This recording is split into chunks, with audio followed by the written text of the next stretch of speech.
Hi hello नमस्कार, मी कल्पना. माझ्या चॅनलवरती तुमचं खूप खूप मनापासून स्वागत करते.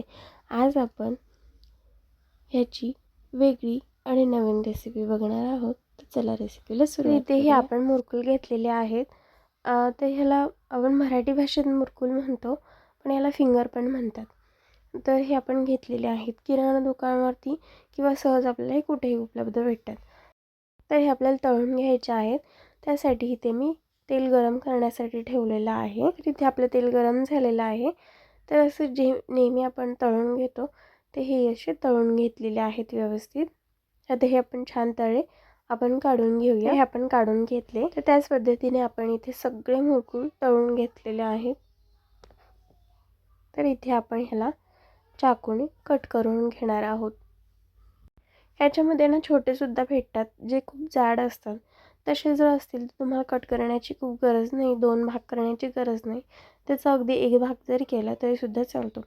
तर आता आपण ह्याचे 2 भाग केले कारण हे जास्त लांब आहेत आणि आता हे असे मधून कट करायचे. तर ह्या पद्धतीने हे कट करून घ्यायचे.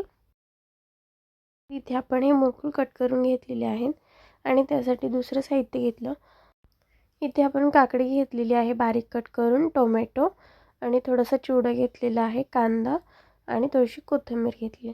आता हे सगळं आपण बारीक कट करून घेतलेलं आहे. तर एक छान असं मिक्सिंग बाउल घ्यायचं आणि त्याच्यामध्ये सुरुवातीला आपण कांदा टाकला, त्याच्यामध्ये थोडंसं टोमॅटो टाकलं. आता काकडी टाकायची आणि ह्या थोडीशी कोथिंबीर टाकायची. थोडंसं चिवडं टाकलं की त्याला चव अगदी छान येते. आणि इथे थोडंसं चाट मसाला टाकला. आता तुम्ही जर स्वतःला म्हणजे मोठ्यानं खायचं असेल तर इथे तुम्ही तिखटसुद्धा वापरू शकता. इथे आपण थोडंसं मीठ टाकलेलं आहे. आता हे पूर्ण आपण मिक्स करून घ्यायचं. आणि जर लहान मुलांना खायचं असेल तर ह्याच्यामध्ये मिरची, आता इथे मी लहान मुलांसाठी ही रेसिपी करत आहे त्यामुळे इथे मी मिरची वापरलेली नाही. तुम्हाला जर तिखट हवं असेल तर तुम्ही मिरचीसुद्धा वापरू शकता. तर हे आपण सगळं मिक्स करून घेतलेलं आहे.